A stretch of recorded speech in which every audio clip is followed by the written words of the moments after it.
The city lights glittered against the December rain, reflecting off the restaurant windows like shards of glass. Inside, Harper Lane sat across from Logan Price, her hands wrapped around a half-empty glass of wine she no longer tasted. She had imagined this evening so many times, the soft music, the candlelight, the promise of something more. But the look in Logan's eyes told a different story. He cleared his throat, avoiding her gaze. "Harper, I've been thinking," he began, his voice too calm, too rehearsed. "You're amazing, truly. You're kind, creative, passionate, but I don't think I'm ready for something this serious. Not right now." For a moment, the words didn't register. The laughter from the next table, the faint clinking of glasses, it all blurred into white noise. She forced a smile. "So, what are you saying? That we should take a break?" "Maybe it's best for both of us," he said softly. "You're meant for something big, Harper. You deserve someone who knows what they want." Her pulse hammered in her ears. "And that's not you." He looked away. "Not right now." The waiter appeared, unaware of the invisible wreckage on the table. "Would you like me to bring the main course?" Harper blinked. "No. Just the check, please." Logan reached across the table, guilt written all over his face. "Harper, please don't be upset, I'm not," she interrupted, her voice trembling. "I'm just done." Outside, the winter air bit her skin as she stepped onto the sidewalk. Snow had started to fall, soft and heavy, melting against her cheeks. She didn't cry, not yet. She just walked, her heels sinking into slush, the cold numbing everything inside her. By the time she reached her apartment, the city had turned quiet. She dropped her purse on the couch and stared at the half-decorated Christmas tree in the corner, the same one she and Logan were supposed to finish together. Its lights blinked unevenly, like a heartbeat fading away. Her phone buzzed.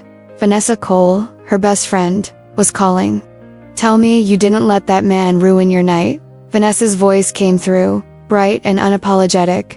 Harper gave a dry laugh. "He didn't ruin it, he just ended it. That's it, you're coming upstate. I'm serious. You've been running on empty, and nothing heals faster than snow, hot chocolate, and your dad's cinnamon rolls." Harper sighed, glancing at the city skyline through the window. "I don't know, Van. I haven't been home since Mom's anniversary. Then, it's time. Go see your dad, Harper." That inn of his always had magic in it. The line went silent for a moment, only the faint hum of the city filling the space. Finally, Harper whispered, "Maybe you're right." She spent the night packing. By dawn, the rain had turned to snow. The world outside was a canvas of white, quiet, pure, untouched. As she loaded her bags into the rental car, the ache inside her chest began to shift. Somewhere between heartbreak and hope, there was a tiny flicker of something she hadn't felt in a long time, the promise of a new beginning. The road stretched ahead, winding through pine forests dusted in frost. The city skyline faded behind her, replaced by small towns strung with Christmas lights, each one glowing like a memory she'd forgotten she loved. When she finally saw the old wooden sign that read Snowfall in established 1986, her throat tightened. It was home.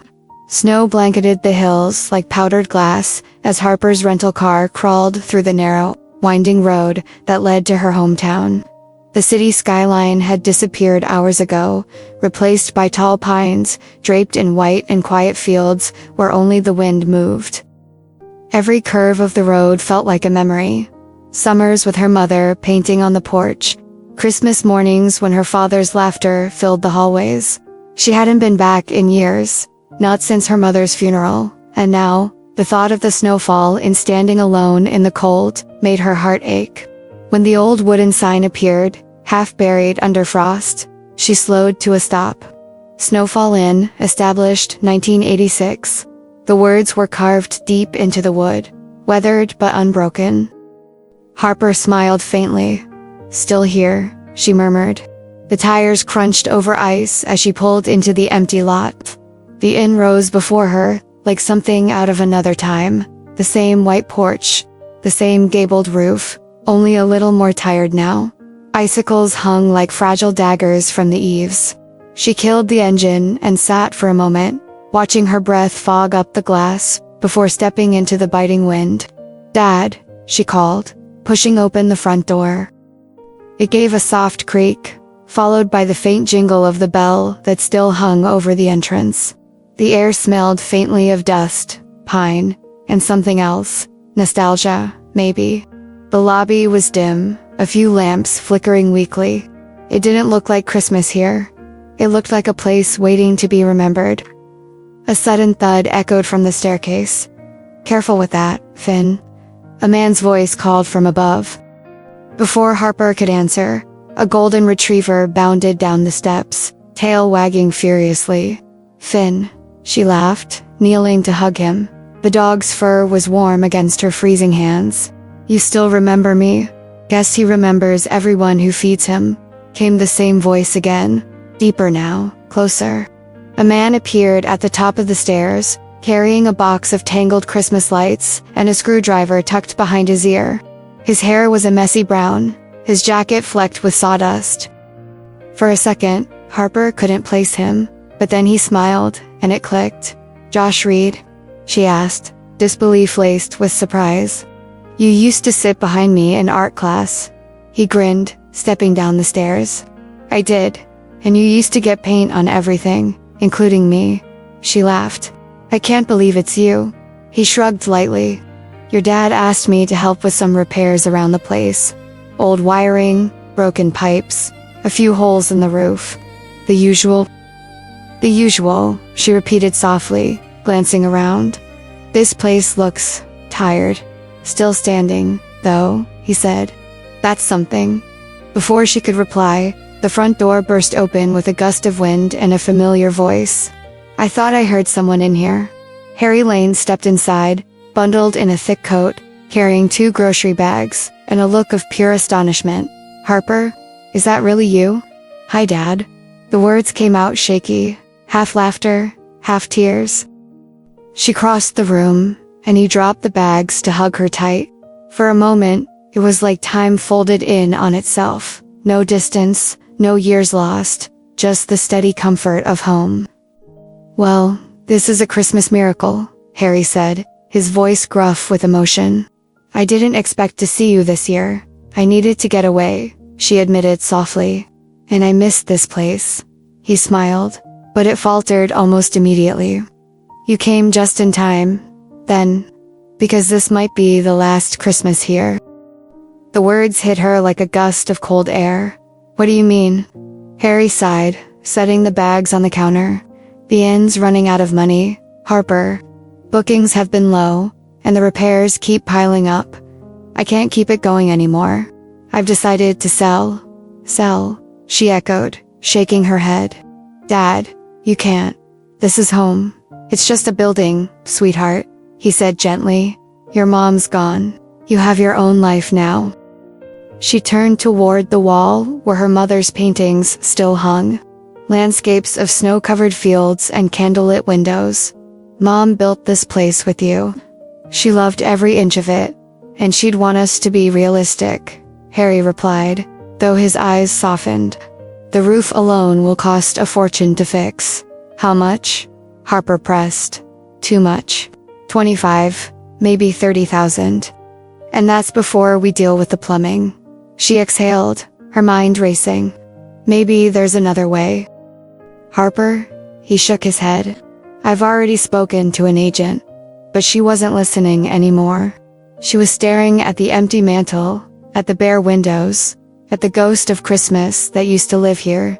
No tree, no lights. "You didn't even decorate. Didn't see the point this year. Then I'll do it," she said, suddenly determined. "If this is really going to be the last Christmas at the Snowfall Inn, it's not ending like this. There will be decorations, there will be lights, and we'll celebrate together." Harry chuckled softly, the same sound that had once filled the kitchen on snowy mornings. "You haven't changed a bit." She turned toward Josh, who'd been quietly watching. "Can you help me find the boxes?" He lifted a brow. "You giving orders already?" "I'm redecorating," she said firmly, brushing a strand of hair from her face. "Consider it your next project." He smiled, shaking his head. "Yes, ma'am." Together they headed for the storage room, their footsteps echoing across the floorboards. The old house creaked inside, but for the first time that night, something felt alive again. Outside, snow continued to fall, whispering against the windows like a promise that the story wasn't over. Not yet. As Harper lifted the first box of ornaments, a fragile glass star rolled onto the floor. She picked it up, staring at the faint initials etched beneath the glitter, H+M. Her parents' initials. She smiled through the sting in her eyes. "I'll save you, Mom," she whispered. "I'll save this place." From the doorway, Josh watched her, the way she stood beneath the dusty chandelier, holding the glass star like it was something sacred. He didn't say a word, but in that quiet moment, something unspoken flickered between them, something that neither of them quite understood yet. Outside, the snow kept falling. Inside, the lights flickered once, and then held steady. The morning came wrapped in mist and the quiet rhythm of falling snow.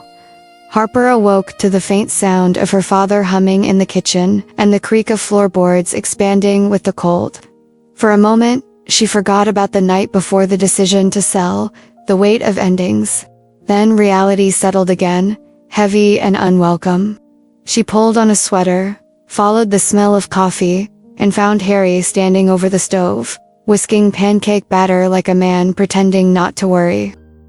"Morning," he said, smiling over his shoulder.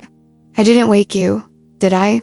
"You could wake the dead with that old radio," she teased, glancing toward the counter where it hummed faintly with static, still stuck on that same station. "It's the only one that still reaches us up here." He flipped a pancake, but his tone was distracted. They ate in silence for a few minutes. Finn lay curled near the fireplace, twitching in his sleep. Finally, Harper set her fork down. "Dad, what if you didn't sell?" Harry looked up. "Sweetheart, just listen." She leaned forward, voice quickening. "What if we could find a way to bring in enough money to cover the repairs at least for now? Maybe something special. Something that draws people here again." Harry chuckled, pouring syrup over his plate. "You sound like your mother." She used to say things like that, special and magic, when what she really meant was expensive and impossible. "Then maybe it's time we tried impossible again." Before he could argue, the front door banged open. Josh stomped in, brushing snow from his jacket, his hair damp and wind-tossed. "The pipes under the kitchen are fine for now," he said. "But the roof's another story. You've got about one more good storm before it gives up." Harry groaned. "That's exactly what I needed to hear." Harper watched the two men, one weighed down by years, the other carrying quiet strength in his shoulders. An idea began to take shape. "What if," she said slowly, "the inn became something else for a while? Not just a bed and breakfast, but an event place. Weddings, parties, retreats, something people would actually drive out here for." Josh frowned. "You think people want to drive 2 hours into the mountains for an event?" "They will," she insisted, "if it feels magical. If it feels like coming home." Harry sighed, rubbing his temples. "Even if that were possible, who's going to book a wedding here? We don't even have a working shower in half the rooms." "Then we fix what we can," Harper said. "Josh can help. I'll decorate. We can make it beautiful again, even if just for one weekend." Josh raised an eyebrow. "That's a tall order." "You've seen me paint," she said, smiling faintly. "I like tall orders." Harry opened his mouth to reply, but the landline rang, the sharp, nostalgic sound breaking through the kitchen. Harper picked it up. "Snowfall in. This is Harper." A familiar voice came through, bright and cheerful. "Please tell me you're sitting down, because I might have just found a miracle for you." "Vanessa," Harper breathed, relief and curiosity mixing at once. "What did you do?" Her friend's laughter bubbled through the line. "I have a couple who lost their wedding venue yesterday. The place burned effusively. Their planners desperate. They want something cozy, romantic, and available immediately. Harper's heart skipped. You're kidding. I never kid about business, Vanessa replied. It's a small ceremony, maybe 25 guests, and the deposit alone could pay for that leaky roof you keep complaining about. She blinked, almost laughing. You're serious? Completely. But there's one catch. I knew it, Harper muttered. What? The bride's mother is particular. She doesn't trust single people running wedding venues. Long story. She's had bad experiences. Something about energy and love frequency. Don't ask. Harper stared across the table at Josh, who was now nursing a mug of coffee and clearly listening. So, what you're saying, I need a partner. More like a pretend husband, Vanessa said. Matter of fact, at least until the papers are signed. Just smile, act blissfully in love, and nobody will question it. You can't be serious. Oh, I'm dead serious, Vanessa said. If you pull this off, you save the inn. If not, well, at least you'll have a good story. When the call ended, Harper turned slowly toward her father. Harry gave her a look that was half amusement, half horror. You're not actually considering this, are you? Do you have a better idea? He hesitated. Not one that involves lying. I'll handle the pretending, she said. You just handle the cooking. Josh leaned against the counter, folding his arms. You know, I can hear you, right? She met his eyes. Then you already know what I'm about to ask. No, he said immediately. Josh. She stepped closer, lowering her voice. It's 2 days. You wear a ring, smile, and help me not lose the only home my father has left. I'm a carpenter, not an actor, he said flatly. And I'm a retouch artist, not a miracle worker, she countered. But here we are. He opened his mouth, then closed it again, defeated. You're relentless. Persistent, she corrected. Harry shook his head, muttering something about schemes and apple not falling far from the tree. By afternoon, the inn was alive again. Harper strung garlands across the staircase, while Josh fixed the wobbly railing. The scent of cinnamon drifted from the kitchen, where Harry tested recipes, pretending not to watch them. Outside, snowflakes swirled like confetti. As dusk fell, Harper stepped back to admire their progress. The lights cast a warm glow on the faded wallpaper, softening the years. For the first time in forever, it looked like Christmas again. Josh appeared beside her, rubbing his hands together. Not bad, he admitted. Not bad, she teased. It's perfect. He gave her a crooked grin. Don't get carried away, Mrs. Reed. She froze, realizing what he'd just said. He hadn't even noticed. But the name hung in the air between them, heavier than it should have been. Outside, wind rattled the windows.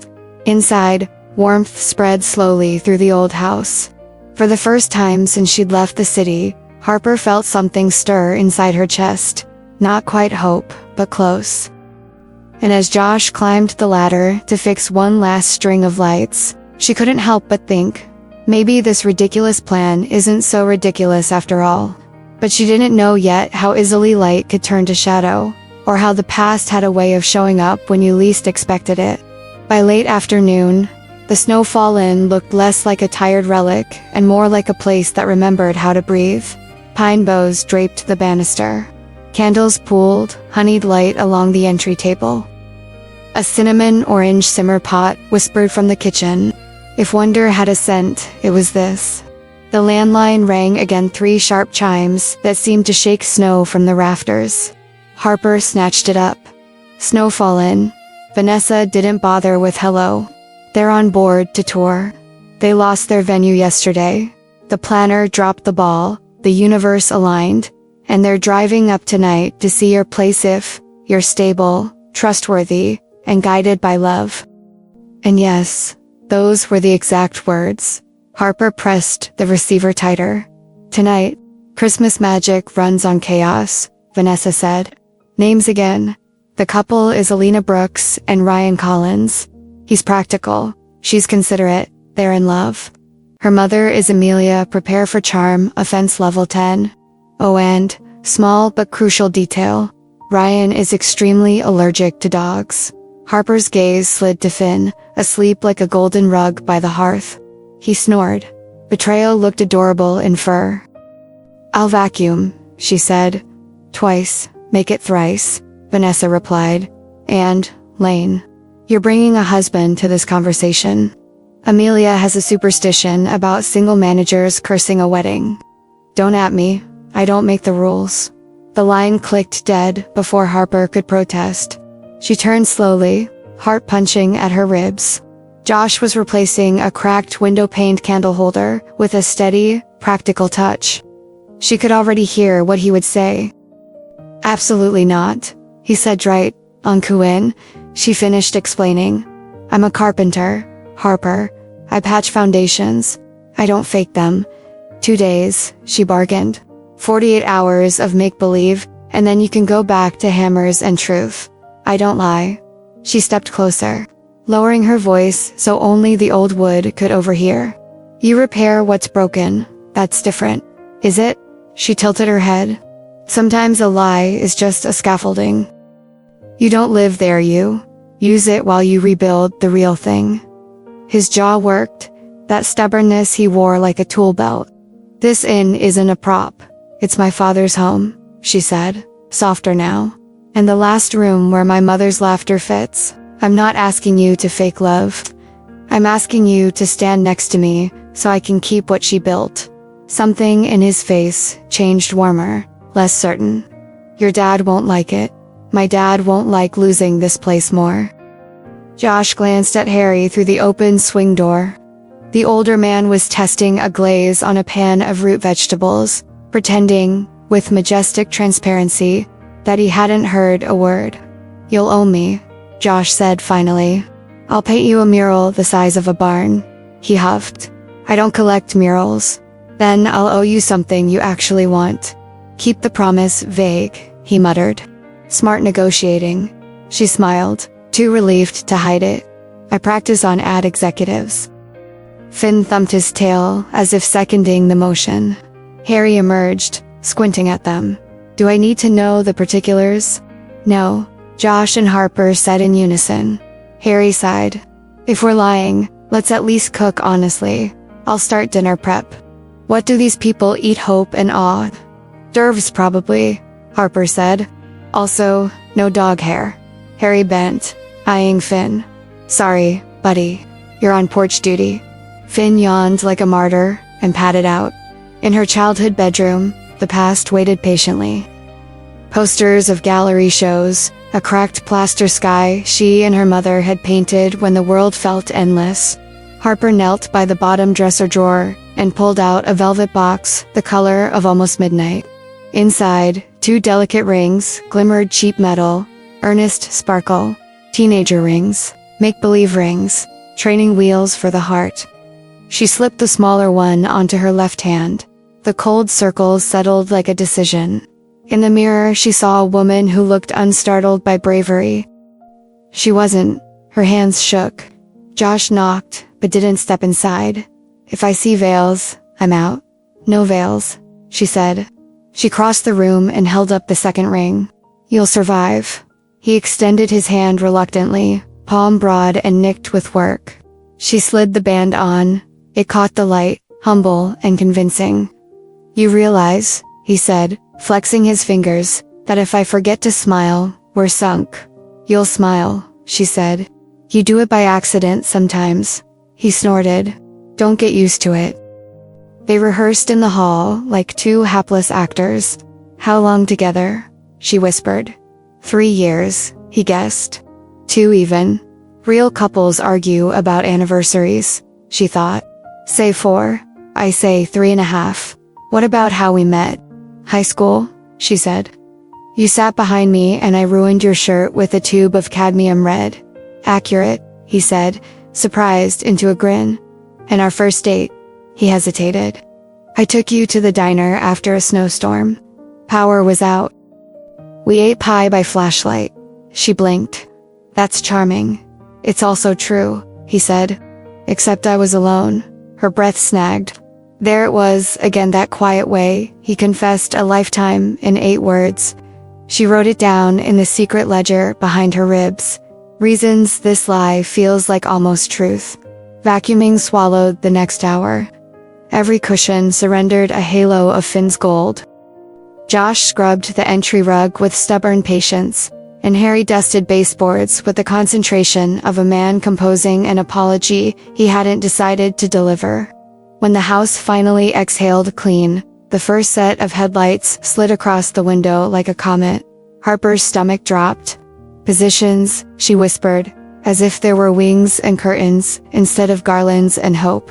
The front door opened to winter and perfume. Alina, small and luminous in a wool coat the color of cream, smiled like a person who said thank you to the weather. Ryan followed, tall, good-hearted, a man who carried the invisible weight of spreadsheets and promises. And between them, like a general wrapped in cashmere, Amelia Brooks swept in, eyes cataloging, shoulders refusing to be unimpressed.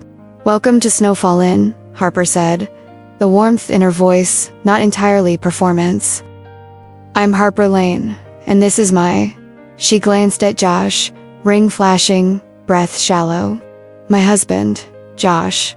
Josh didn't flinch. He offered his hand, easy and polite. "We're honored you came." Ryan shook it. "Thanks for seeing us last minute." Amelia's gaze fell to their joined hands like a customs officer checking passports. "And how long have you been married?" she asked sweetly. Harper's pulse tripped. 3.5 years. 4, Josh said at the same instant. They smiled at one another with rehearsed surprise. And the air eased, their first test passed by a hair's breadth and a joke shared. "Charming," Amelia said, unconvinced. "Let's see the property." They toured by lamplight, winter pressing its face to the glass.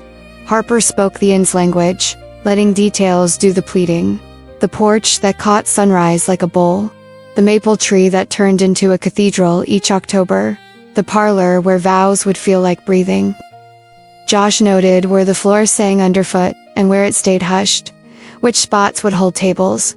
Which corner would cradle a string quartet. Ryan asked practical questions. Alina touched the banister with reverence. Halfway through, Ryan's nose twitched. He wiped it, discreet. Harper saw everything in a flash, the stray gold hair glinting on a chair rail, the way he cleared his throat twice, the apology already forming in his eyes. She blurted, "Too bright. We make a ginger blend that clears mountain air right out of you."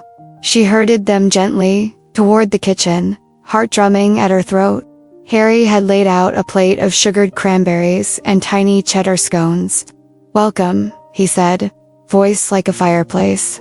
"I'm Harry. Around here I feed the anxious. Then you'll adore me," Amelia said, sitting. She bit a scone, eyes narrowing in reluctant delight. "Very well." Josh leaned near Harper. "Finn's outside, but we missed a hair." "I know," she whispered back. "I'll do a sweep before dinner." Amelia sipped tea, appraising the room over the rim of her cup. "Tell me," she said at last, "what do you believe a wedding is for?" Harper blinked. It was the kind of question with a right answer and a true one. "A wedding," she said slowly, "is a promise you say out loud so the people you love can hold you to it when your courage trembles." Silence threaded the table. Even Harry paused. Amelia placed her cup down carefully. "And what do you believe a venue should be?" Josh answered before he could second-guess himself. "A witness that doesn't gossip." Harry coughed to disguise a laugh. Alina smiled at her hands. Ryan's shoulders dropped, as if an invisible suit coat had grown a little softer. Amelia tilted her head. Not bad." She turned to her daughter, "Alina darling." Alina's eyes found Harper's. "It feels like home." Outside, wind worried, the porch swing. Inside, something steadier than luck took root. Harper felt it, a quiet click like a door easing into place. Then tires crunched in the drive. A fresh pair of headlights, slicing the dark, cutting across the kitchen wall like a blade. The bell over the front door gave a single, decisive jingle. Harper went still. Harry straightened. Josh's hand floated half an inch toward hers, without touching. Finn, somewhere on the porch, barked once a warning or welcome, no one could say. Expecting someone else? Amelia asked, lips curving. Harper swallowed. Not tonight, she said, and wished it were true. The bell over the front door jingled again, and the cold rushed in, sweeping the warmth out with it. Everyone turned toward the foyer, just as a tall figure stepped inside, brushing snow from his coat. Harper's heart dropped into her stomach before her mind caught up with what her eyes were seeing. Logan. Of course it would be him. He stood there as if the universe had decided the evening wasn't complicated enough. The same dark hair, perfectly combed back, the same confident half-smile that used to make her knees weak, and now just made her tired. Harper, he said softly, surprised but smug, like he'd been rehearsing this. I didn't know you'd be here. Josh's jaw tightened. Harry set down the tray in his hands with enough force to rattle the teacups. And who might you be? Oh, Logan said quickly, stepping forward, extending his hand to no one in particular. Logan Price, old friend of Harper's. Old, Josh said, shaking once, grip firm enough to end the handshake before it began. That part checks out. Harper forced a breath through the chaos in her chest. Logan was just leaving, she said. Logan laughed, an easy, practiced sound. Actually, I was just driving through and saw the lights. Thought I'd stop by to apologize. Amelia, never one to ignore drama when it presented itself so beautifully, raised an eyebrow. Oh, how romantic. A reunion. It's not, Harper said quickly. But Amelia had already turned to Harry. Don't you think it's fate, Mr. Lane? The past arriving at your doorstep during a tour for the future, Harry grunted. I think it's drafty. Close the door. Logan obeyed, smiling as though he'd just been invited to dinner. I won't intrude. I just wanted to say I was wrong, Harper. About a lot of things. Josh's voice was steady, to calm. We're in the middle of something, Price. Logan's gaze flicked to Harper's hand in the ring. A small, knowing smirk curved his lips. Ah, I see. Harper's cheeks flushed. It's not, but Josh stepped forward slightly, resting his hand lightly at her back. It is, he said. That simple gesture said everything. It wasn't possessive, it was protective. A quiet, deliberate act that somehow made the lie feel almost right. Harry cleared his throat, breaking the tension. We were just about to sit down for dinner, he said, his tone somewhere between a warning and a peace offering. You're welcome to stay, Mr. Price. One plate won't ruin the night, Harper glared. Dad, hospitality, he murmured, already disappearing into the kitchen. Dinner, as it turned out, was an event. The long table was covered with evergreen branches, gold candles flickering against white china that hadn't seen daylight since her mother's last Christmas. Harper had spent hours arranging everything, but now she could barely taste the food. Amelia sat at one end, presiding over the table like a benevolent queen. Ryan and Alina sat together, quietly affectionate. Harry brought in roast beef glazed with honey and herbs, smiling politely as he ignored the undercurrent of electricity running through the room. Logan took the seat opposite Harper, the faintest smirk on his face. This place, he said, gesturing around. It's beautiful. I can see why you came back. It's home, she said simply. I always thought you'd outgrow it. Josh's fork froze midair. And yet, here she is, saving it. Alina, ever the peacemaker, tried to steer the conversation.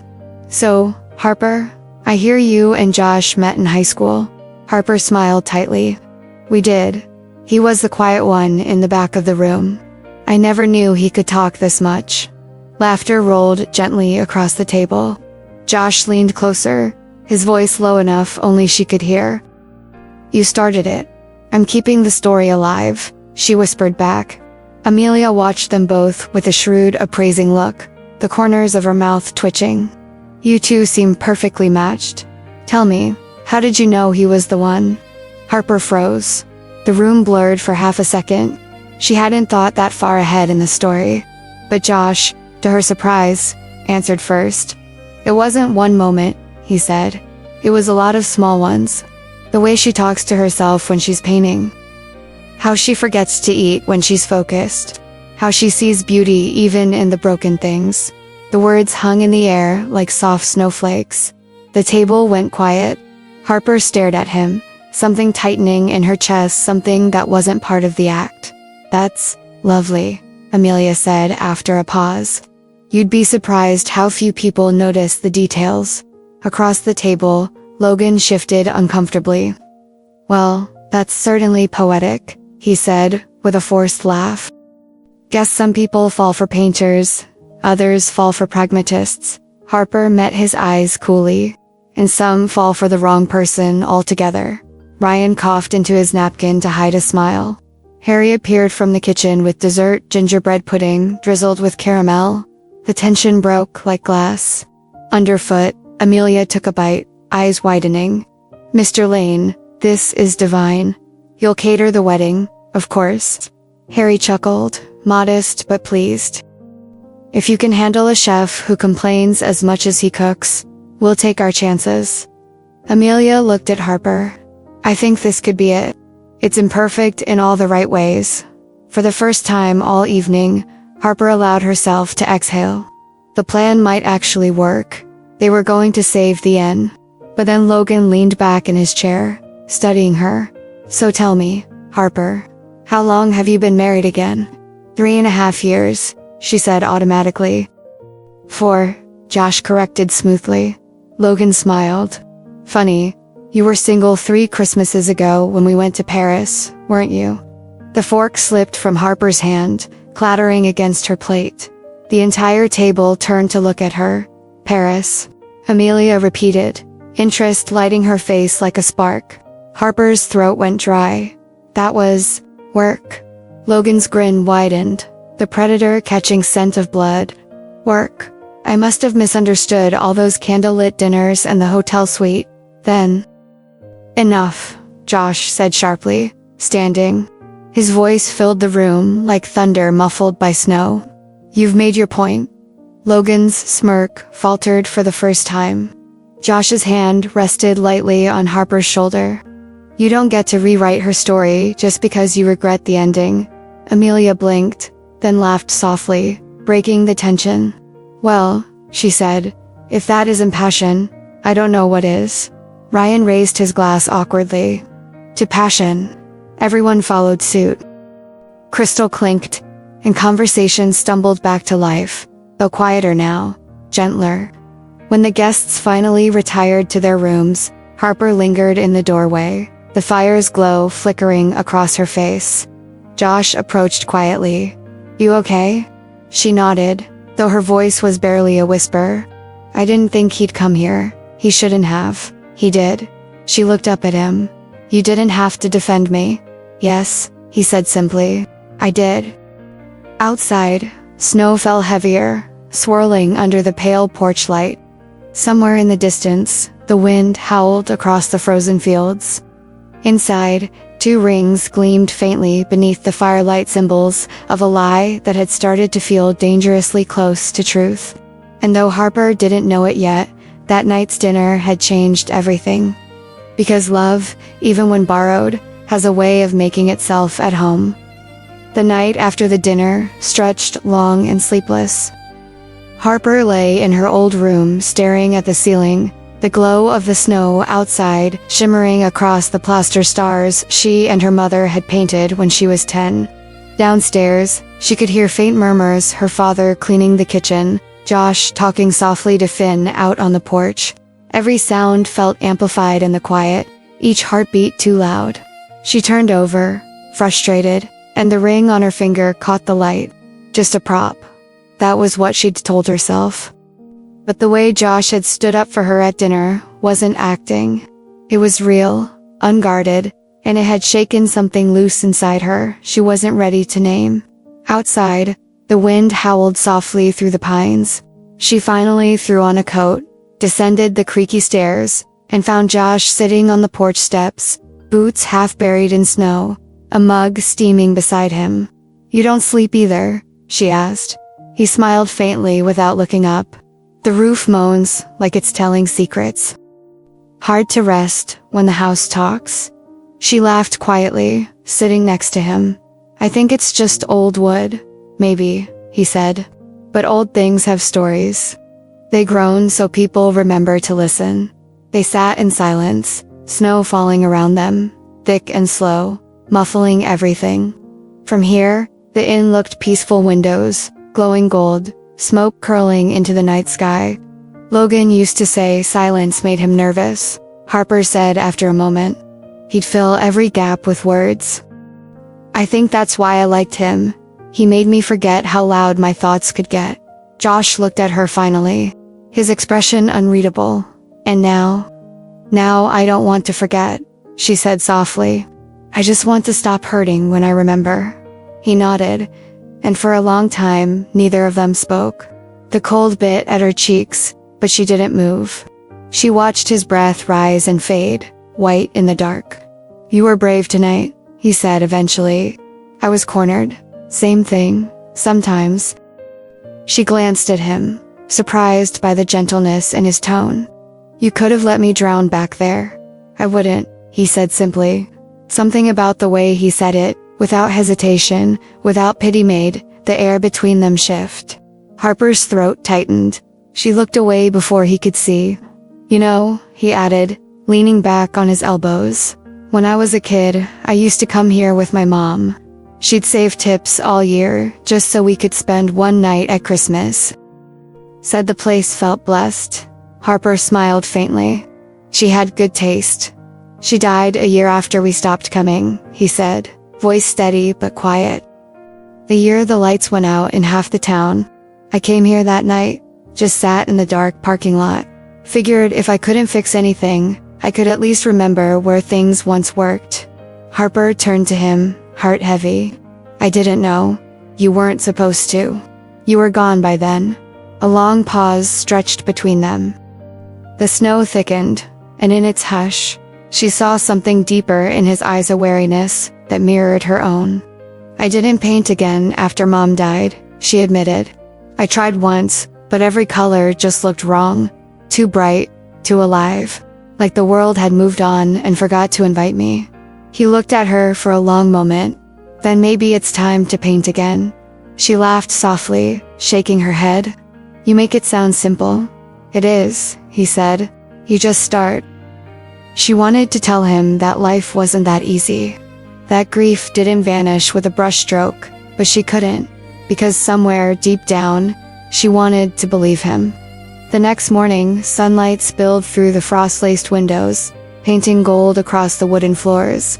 Harper found her father already awake, humming while he polished the coffee pot. He looked at her over his shoulder, eyes tired but warm. You look better, he said. I talked to Josh, she said quietly. He thinks the inn can still be saved. Harry smiled. Josh thinks a lot of things can be saved. He's right about this, she insisted. Amelia's interested. We just have to keep the illusion alive a little longer. Careful, sweetheart, her father said gently. The trouble with pretending is forgetting when to stop. She froze, the truth of it sinking in. I'll stop when this place is safe. He didn't argue, only nodded, then handed her a steaming mug. Then start with breakfast. Courage goes better with caffeine. By afternoon, the inn was alive again. Josh repaired a window pane in the dining room, while Harper decorated the fireplace with garlands she found in storage. The air smelled of cinnamon and pine, laughter threading faintly through the walls. For a few stolen hours, it felt like the ghosts had left. When she stepped back to admire their work, Josh stood at the ladder's base, smiling faintly. You did all this yourself. I had help, she said. You mean me? I mean Finn, she teased, and he laughed, a sound so rare, it felt like sunlight breaking through clouds. She didn't realize how close they'd moved until she could see the snow caught in his hair, the warmth of his breath between them. Harper, he said softly, this isn't going to end the way you think. Her smile faltered. What do you mean? People like Amelia, when they find out the truth, they won't, she interrupted. We'll tell them after Christmas. After the contract is signed. And if it's not? She looked up at him, determination flickering like a candle, refusing to die. Then I'll find another way. I always do. He studied her for a moment, then nodded slowly. You really would fight the world for this place, wouldn't you?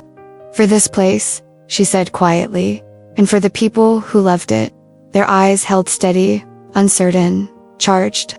Then a sound broke it, footsteps crunching outside, voices muffled through the snow. Alina's laugh floated through the hall, followed by her mother's sharp tone. They were early. Harper stepped back, heart thundering. Back to work. Mr. Reed, she whispered. Josh grinned. Yes, Mrs. Reed. She shot him a look, but couldn't help smiling. From outside, the wind lifted the sound of bells soft, distant, almost like the echo of a promise neither of them had yet dared to make. And for the first time, Harper realized the lie she was living wasn't just to save the inn anymore. It was starting to save her. The day before Christmas arrived, wrapped in sunlight that glinted off the snow like shattered glass. The Snowfall Inn seemed reborn fireplaces alive, garlands sparkling, the scent of cinnamon and pine drifting through every hallway. Harper moved through it all with renewed energy, her heart lighter than it had been in years. Amelia and Alina were reviewing flower arrangements in the parlor. Ryan was discussing logistics with Josh outside, and Harry hummed carols in the kitchen. For a few precious hours, everything felt right. Harper almost believed the illusion could last forever. But perfection has a cruel way of testing itself. It started with the rumble of tires on the gravel drive. Harper glanced through the frosted window and froze. A sleek black sedan, far too polished for this town, was pulling up the path. The door opened and there he was again. Logan. The cold seemed to follow him inside. He wore confidence like a tailored coat, the kind that didn't belong in a place built on wood smoke and memories. Harper, he said softly, as if her name were a fragile apology. I told you I'd come. Her stomach dropped. You shouldn't have. He smiled that practiced smile, the one that used to make her forgive too easily. You didn't exactly make it easy to talk last time. I thought we could finish the conversation. Josh appeared from the hallway, wiping his hands on a cloth. Conversation about what? Old times, Logan said smoothly. I'm just here to see an old friend. Josh didn't move. She's busy. Harry stepped in from the kitchen, sensing the tension before a word was spoken. Is there a problem? None at all, Logan said cheerfully. Unless you count unfinished business. Harper's voice trembled, despite her best effort to steady it. Logan, please, this isn't a good time. Seems like a perfect time to me, he said, glancing toward the glowing parlor. You look happy, comfortable, married. His gaze landed on the ring. That's new. Josh's tone cooled a degree. Maybe you should leave. Maybe you should tell me how long this little act has been going on, Logan countered. Harper's heart seized. Logan, but before she could finish, Amelia entered, drawn by the noise. What's all this? She asked, voice sweet but sharp as frost. Harper straightened quickly, masking panic with hospitality. Nothing to worry about, Mrs. Brooks. Just a misunderstanding. Amelia's eyes narrowed, assessing Logan with curiosity. And who might you be, dear? Logan Price, he said easily, extending a hand. Old friend. Very old. The pause that followed was heavy enough to bend the air. Amelia looked from him to Harper, then to Josh, whose expression betrayed nothing. Well, she said finally, old friends appearing on Christmas Eve, how cinematic. Harry cleared his throat. Mr. Price was just leaving, but Logan wasn't done. Actually, I might stay a while. I'm curious about this place. You know, Harper and I once talked about opening an inn together. That's not true, she snapped. He smiled faintly. You said you loved the idea of something peaceful, a home that never stopped welcoming people. Maybe I'm misremembering. Josh stepped forward, the muscles in his jaw tightening. You should go, or what? Logan challenged quietly. You'll hammer me into the wall like one of your repairs. Before Josh could reply, Harry placed a firm hand on his shoulder. "Not here, son." Harper drew in a slow breath, forcing calm into her voice. "Logan, please. Whatever you came here for, it's over. We're done." For a heartbeat, the facade cracked. Something vulnerable flashed in his eyes, raw and fleeting. "You really mean that?" "I do," he exhaled, almost smiling. "Then let me say what I came to say." His gaze softened. "I was wrong. About everything. The way I left, the things I said. I thought I wanted freedom. But all I did was lose the only person who made me feel grounded." Josh's hands clenched at his sides. Logan took a slow step closer. "I've changed, Harper. I want to help you. I heard about the inn. Whatever it costs, I'll pay it. 25,000, 30 it, doesn't matter. You can keep it. Call it an investment, or a Christmas gift." The room stilled. Harry looked up, startled. Even Amelia seemed momentarily impressed, but Harper's voice came out steady. "You think money fixes everything. Logan, it doesn't. It can save what you love, and destroy what you don't understand." She took a step back. "I don't want your money. I don't want your help. I just want you to leave." He hesitated, as if searching for the version of her who might still have said yes. But that woman was gone. Finally, he nodded, his smile fading. "All right," he said softly. "Merry Christmas, Harper." He turned and walked out into the snow, his footsteps swallowed by the wind. Josh exhaled, tension slowly leaving his shoulders. "You okay?" She nodded, though her eyes shone. "Yeah. I just didn't expect him to still know where to find me." Harry put an arm around her. "People always know where home is," he said gently, "even when they're not invited back." Later that evening, as the last traces of daylight vanished behind the pines, Harper stood alone by the window. Josh joined her quietly, holding 2 mugs of cocoa. He handed her one without a word. "Thank you," she murmured. "For what?" "For not asking questions." He smiled faintly. "I've got plenty. I just figure you'll answer the ones that matter." Outside, snow kept falling, soft and relentless, blanketing every mistake in white. For the first time, Harper didn't feel haunted by it. She just felt clean. Josh's voice broke the silence. "You know, he's right about one thing." She frowned. "What's that?" "You do have a way of grounding people." She looked at him, uncertain whether to laugh or cry. "And what about you, Josh? What keeps you grounded?" He met her gaze, steady, sincere. "You." Before she could reply, a sound echoed from upstairs, Alona's voice calling for her mother, followed by hurried footsteps. Then Amelia's sharp tone cut through the hallway. "Harper, could you come up here, please?" Josh sighed, half smiling. "Round 2. Something like that," she said, already moving. As she climbed the stairs, Harper felt the warmth of Josh's words linger behind her, soft as the glow of the fireplace. She didn't know what awaited her upstairs, but for the first time in a long while, she wasn't afraid. Because even in the storm, especially in the storm, she finally knew where she stood. And this time, she wasn't running. The storm arrived after sunset, rolling in from the valley like a dark, breathing thing. The wind rattled the old windows of the Snowfall Inn, bending the tall pines and dusting the porch with glittering frost. Inside, the fire burned bright, the table set for Christmas Eve dinner, and laughter drifted faintly from the parlor.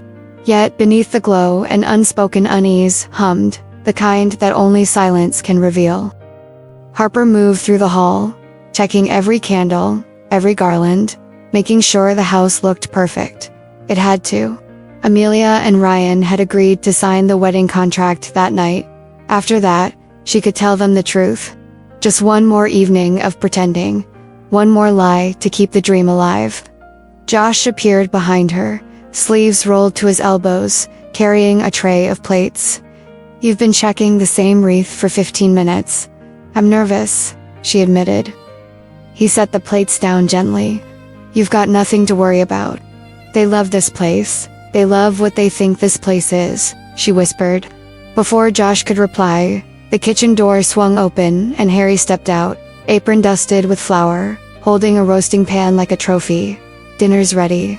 And before anyone asks, yes, it's edible. Harper smiled. Smells amazing, Dad. Tell Amelia that, he said, glancing toward the parlor. She's been inspecting my spices like a health inspector. Josh chuckled. She's testing you. Harry shrugged. I've survived worse. The guests filed in moments later, dressed in warm colors and soft smiles. Amelia took her usual seat at the end of the table, Alina beside her, Ryan across from Harper and Josh. For a moment, it almost felt like family mismatched, chaotic, but whole. Two new beginnings, Amelia toasted, lifting her glass. And two places that remind us of what love is supposed to feel like. Glasses clinked, conversation rose, and laughter melted into the music of forks and candlelight. Harper watched them all, her chest tight with a mixture of relief and guilt. If only they knew how fragile the illusion really was. Halfway through dinner, a knock echoed from the front door. Every head turned. Harry frowned. At this hour, I'll get it, Harper said quickly, pushing back her chair. The moment she opened the door, her stomach dropped. Logan stood there again. He was soaked with snow, eyes bright with the kind of determination that made her wish she'd locked the gate. We need to talk, he said. This isn't a good time. He stepped inside anyway. You keep saying that. When will it be? Never, she hissed. The noise drew everyone's attention. Amelia rose gracefully from her seat. The mysterious X returns. Josh stood up too, his expression unreadable. You should leave, Price. I'm not going anywhere, Logan snapped. Not until she hears me out. Harper's pulse thundered in her ears. Logan, please. But he turned to the table, voice loud enough to command the room. You all think this inn is run by a perfect couple, don't you? Newsflash, they're not married. It's a lie. The words hit like an explosion. Forks clattered. Harry froze mid-step. Amelia's eyes widened, cold and sharp. Is that true? Harper's throat closed. I can explain. Logan laughed bitterly. You tricked them. You've been lying since they walked through the door. Josh's fists clenched, his voice low but steady. You've said enough. No, Logan said, voice rising. You think I don't know her? This is what she does. She runs when things get hard, hides behind her art and her charm, and now she's dragged everyone else into it. Stop, Harper whispered, but he kept going, feeding on the shock around him. Amelia crossed her arms. So, you're not married. What else aren't you telling us? Harper's hands trembled. I wanted to save this place. My father was going to sell it, and You lied to get what you wanted, Amelia interrupted. That's not love. That's manipulation. The room went still. The only sound was the wind clawing at the windows. Harry stepped forward, voice quiet but firm. Enough. She made a mistake, but she did it for the right reasons. Amelia looked unconvinced. You should have trusted honesty, not deception. Harper swallowed hard. You're right, she said softly. I should have. Her eyes flicked to Logan. But I won't apologize for trying to protect what my mother built. Not to you. And definitely not to the man who left me when I needed him most. Logan's mouth opened, but no words came. Josh moved beside her, standing tall. You heard her leave. For a long moment, Logan looked between them, Harper's defiance, Josh's quiet strength, and something in his face cracked. Without another word, he turned and walked out into the storm. The door slammed, wind sweeping through the hall like a ghost. Silence followed. Amelia stood still for a long time before sighing.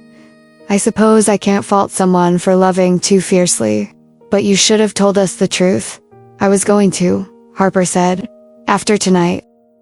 Ryan spoke up then, his voice kind.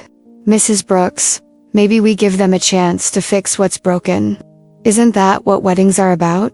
Amelia's gaze softened a fraction. We'll talk in the morning, she said, then turned to her daughter. Come, Alina. They left the room quietly, Ryan following. When they were gone, Harper's legs gave out.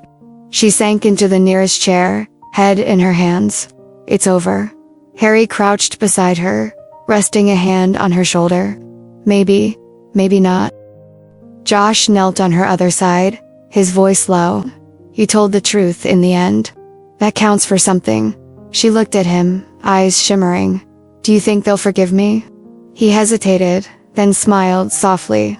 I think they already have.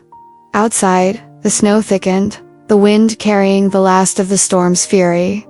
Inside, the candles flickered weakly, but didn't go out.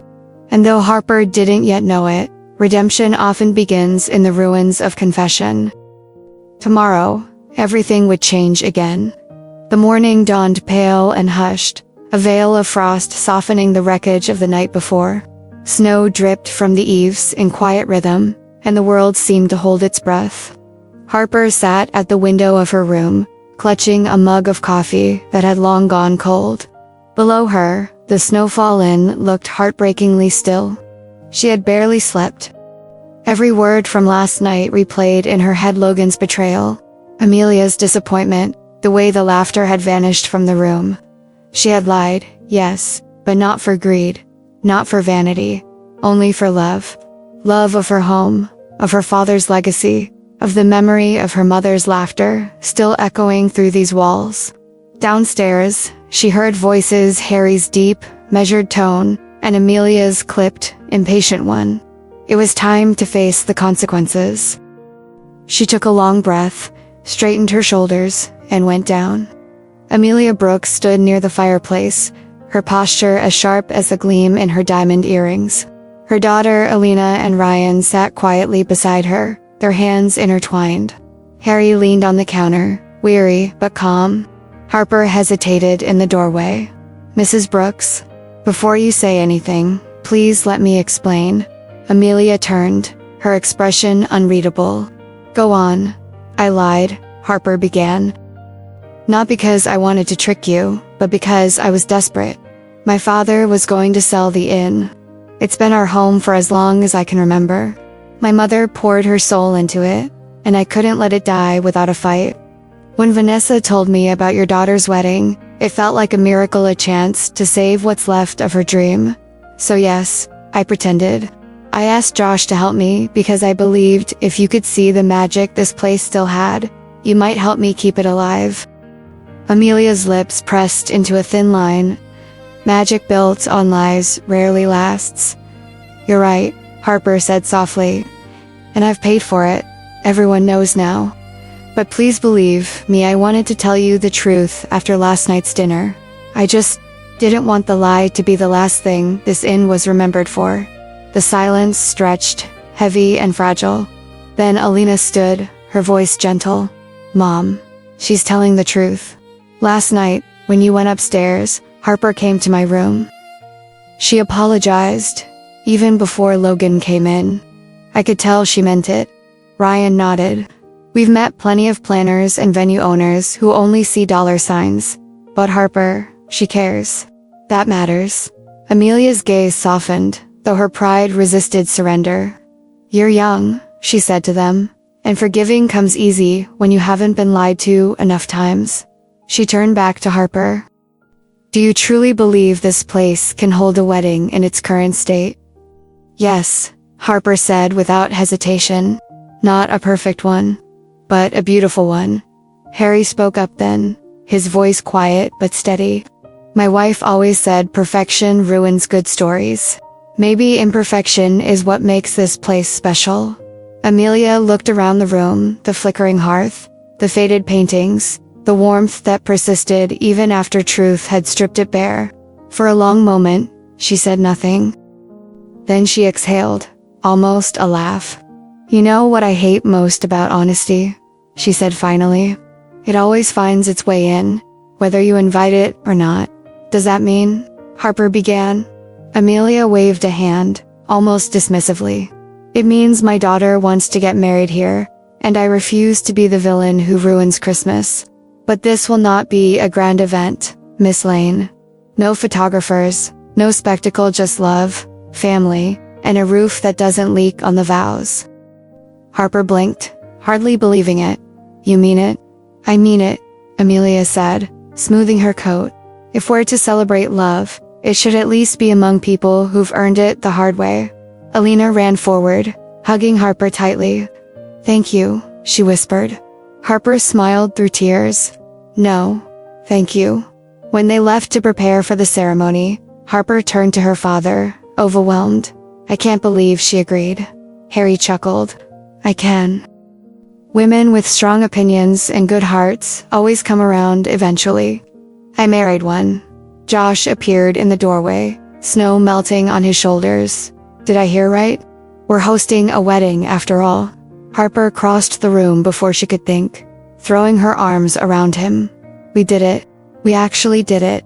He stiffened for a moment, then relaxed, holding her just long enough for the world to steady. Told you, people just need something real to believe in. Funny, she said, smiling up at him. That's exactly what I stopped being last night. You came clean, he said. That's as real as it gets. She looked at him, eyes shining. I couldn't have done it without you. He brushed a strand of hair from her face. You didn't need me. You just needed to remember who you are. Later that day, the inn buzzed with quiet preparation. Harry polished the old silverware. Amelia arranged the flowers herself. And Ryan strung soft white lights across the rafters while snow fell like confetti outside. Harper stood at the window, watching the world turn white again. The pain of the night before had softened into something new, something like peace. When she turned, Josh was there, holding a bouquet of wildflowers tied with ribbon. For the bride, he said, handing it over. She's going to love it. He smiled. I meant you. She blinked, startled. Josh, he shook his head, laughing softly. Relax. Not proposing. Just reminding you that you're the one who saved this place. Before she could answer, music drifted through the hall. Harry's record player, scratching out an old Christmas tune. Voices followed. Laughter. The shuffling of guests gathering near the fireplace, where vows would soon be spoken. As Harper stepped into the parlor, she paused, taking it all in. The glow of the candles, the scent of pine, the snow catching light through the windows. Her mother would have loved this. Not because it was perfect, but because it was alive. Josh appeared beside her, hands in his pockets, eyes soft. You ready? She nodded. More than ever.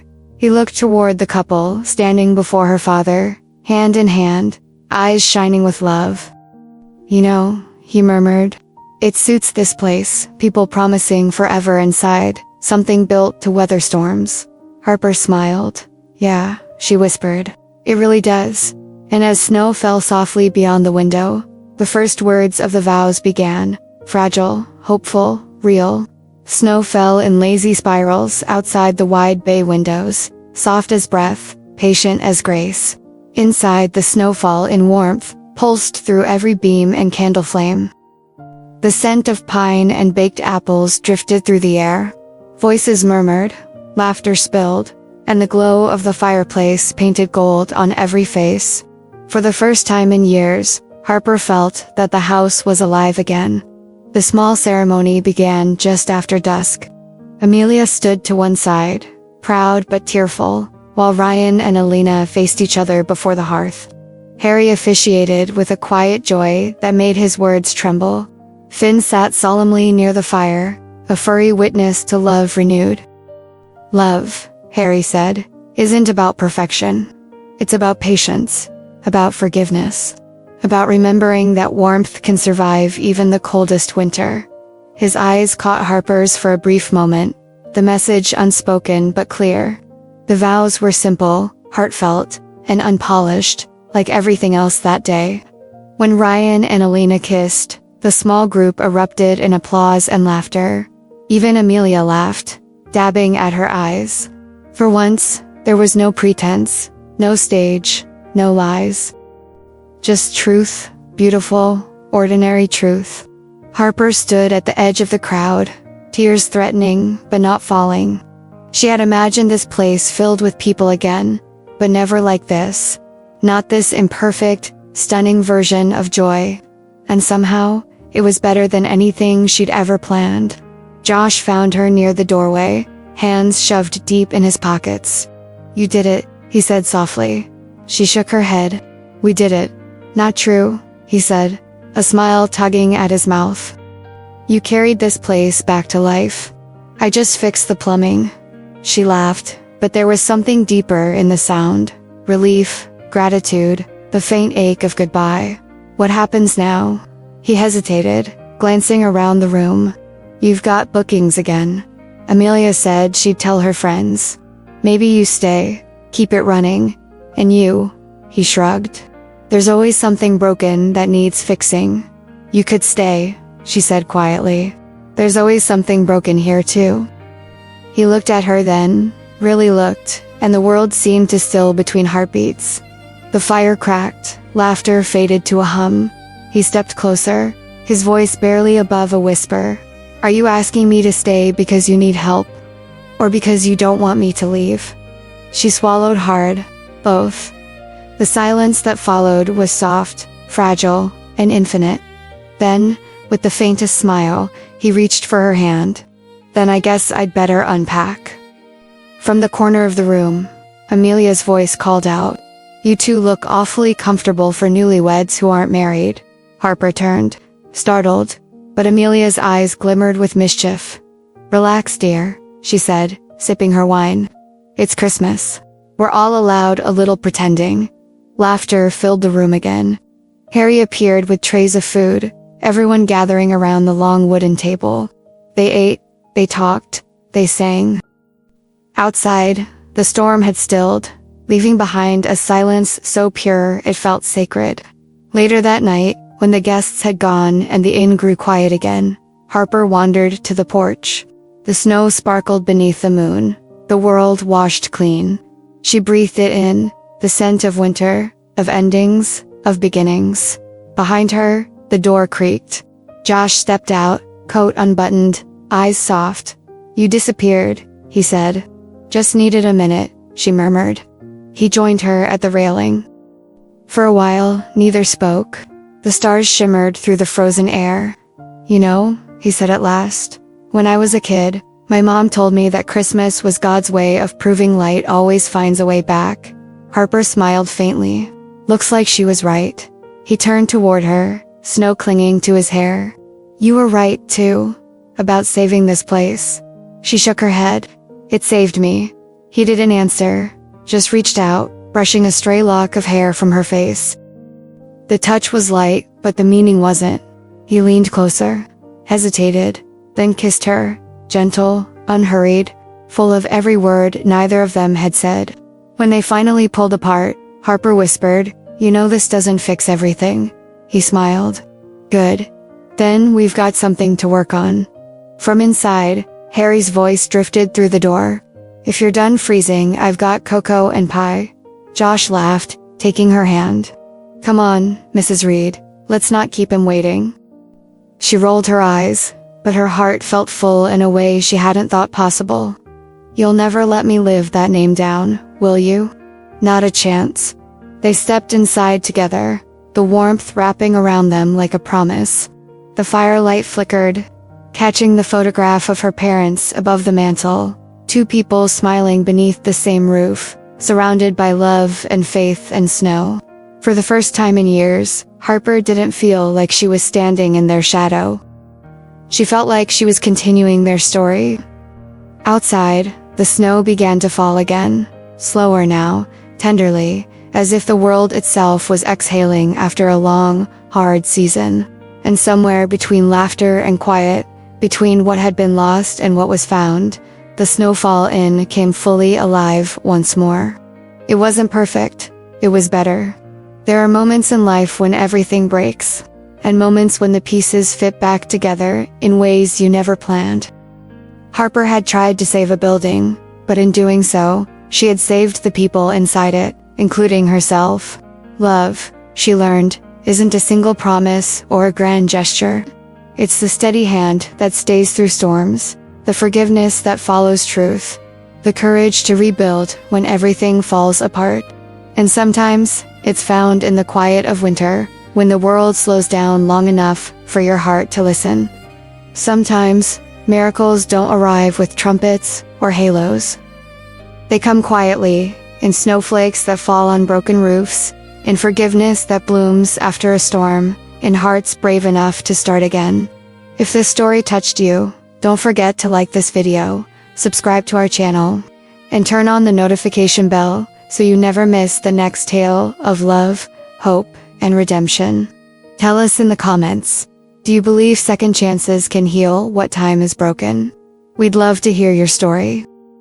And if you want to keep feeling inspired, watch our next story, a tale that proves love can be found in the most unexpected places. Because every story leaves a mark that time can't erase.